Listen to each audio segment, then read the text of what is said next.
Christic Advents, Adolfo Marques dos Santos. Chapter 2, Pray.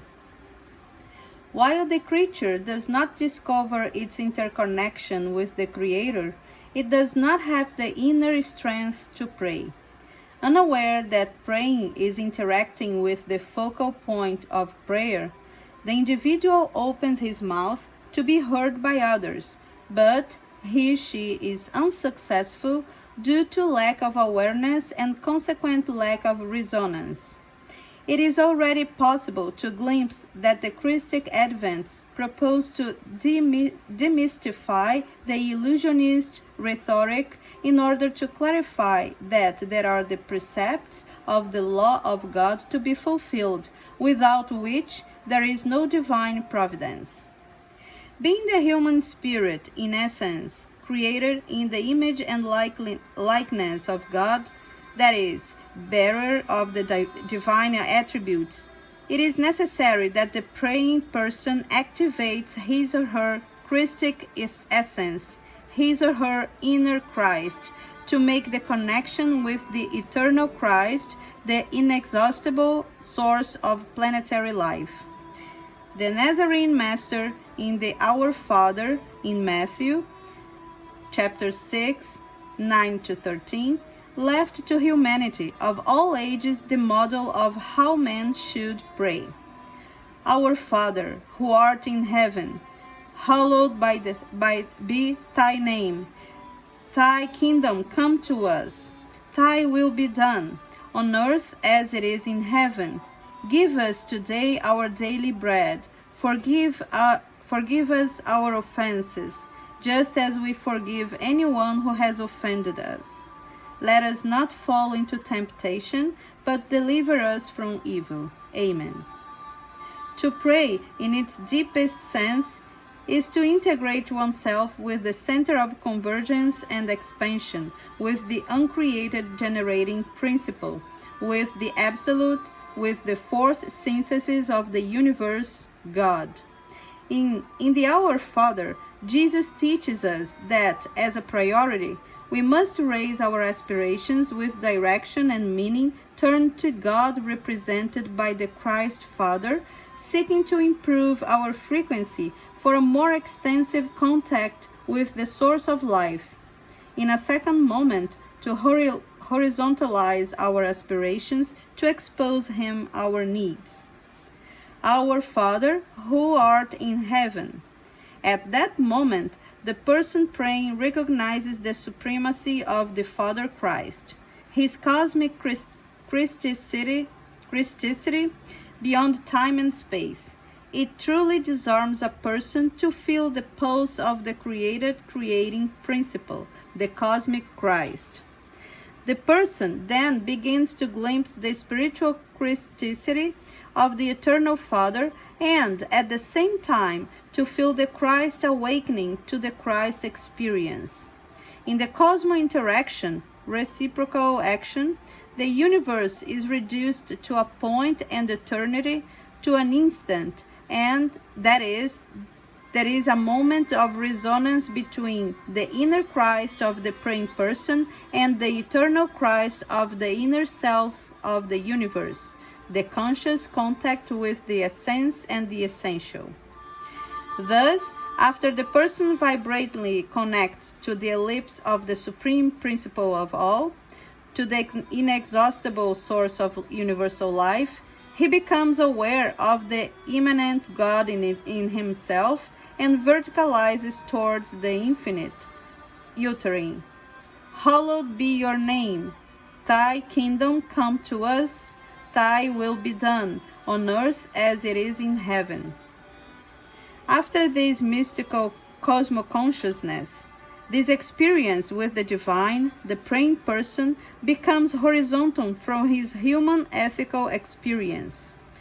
Through the morality of loving God above all things, in the initial petitions, and through cosmo-meditation, the person in prayer, aware of his inner Christ, awakens the cosmic consciousness within himself.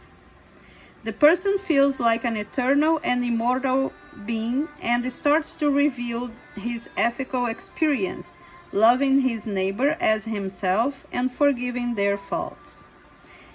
Give us today our daily bread. Forgive us our offenses, just as we forgive anyone who has offended us. Let us not fall into temptation, but deliver us from evil. To pray, therefore, is to disarm, to undress before the Lord of all worlds. It is allowing oneself to be invaded by the divine essence of the universe. It is recognizing by reason, omniscience, by wisdom, omnipresence, by will, the omnipotence of God. It is to open the mouth of the soul towards the infinite, so that the unity of the Christ essence penetrates into the consciousness of Christ's existence in the heart of every praying being. For a prayer to find an echo in the heavenly homeland, in the imponderable, it is essential that the human will is synchronized with the divine will, and from this concentricity, a result arises towards the person praying with a mystical, ethical sense. Amen. Significant sound symbol of the threefold manifestation of the spiritual, energetic, and material universe. It is the ceaseless movement of the centripetal force emanating from the Creator and attracted by the prayer to awaken his or her consciousness. After the prayer, the Amen is the line of force connecting the finite with the infinite, the part with the whole, the human with the divine, awakening the driving principle of universal life for the eternal evolution of the spirit or the eternal coming to be. By manifesting the triune aspect of the universe, the Amen is the mantra that causes greater amplitude in auscultation, that is, in the search for liberating knowledge of the divine attributes of the Creator latent in creatures. The Amen, or Aeon, is the absolute mystical sound for man to consciously come into intuitive contact with the ultimate reality, God. Prayer harmonizes the soul with the body. With such balance, man awakens to the supreme purpose of existence, gradually undoing the impulses longed for primitivism. It leads to vibrating in bands of thinner thoughts streams, in more assiduous contact with the superior spirits, those who nourish the noble aspirations in human beings. Over time, through the repetition of verbalized prayer, mankind creates the habit and becomes aware that praying is opening his mouth. At this stage, they acquire the mercy of speaking, and with this, their mind does not elaborate intimate conflicts that generate various disturbances. This is because the thought, when superior, healthy, and edifying positively, interferes with the flow of energies that maintain the health of the body. Prayer, by ceasing to be a mechanical, inconsistent process, becomes a conscious action in the connection Christ Son, Christ Father. With this, the mind undoes conflicts, hatreds, resentments, which produce degeneration in the somatic body. It is evident that the ennobling action has the effect of rich values of moral goods that revitalize soul and body. We realized that the sublime act of praying is a habit that we must create to the point where our speaking is the manifestation of the word. It is routine for all cultures to pray, asking the Lord of life for a solution to problems, strength to overcome difficulties, relief of cure for disease of the soul and body. But in all times, God has been present. The proposal of the advent of the Father Christ seeks to keep mankind informed of universal laws so that they do not ignore that the goodness of God is infinite to answer our prayers, but that his justice demands that one pay penny by penny. Master Ramatiz, in his book Mediunidade de Cura, 2006, editora do Conhecimento, states, "The fluids of selfishness and egolatry cause renal tuberculosis. The harmful fluids of backbiting, slander, or harm to others feed the cancerous ultravirus, especially in the kidneys. A man dominated by fits of anger, rage, or mental violence unloads his morbid and fluid charge on the kidneys, and when such fluids do not reach the periphery of the physical body, causing eczema, sores, eruptions, and skin ulcerations, these violent energies culminate in suppuration of the kidneys, bleeding, softening, or hardening. Debauchery and sarcasm also feed the amoebic cysts, and envy causes the kidneys to soften. Lust paralyzes of the kidneys. Jealousy, hardening of the kidneys. The lie causes kidney stone.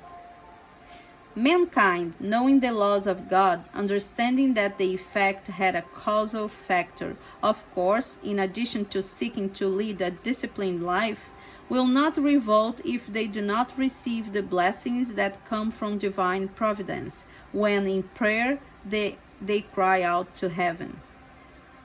Through the law of action and reaction, we will all acquire the sanctified impulses of full love through our moral transformation, for we have no doubt that essence in God's creation, but existence is man's creation. Knowing these immutable laws, we will continue to pray, seeking relief until we acquire the ability to discern that there is no protection superior to honesty.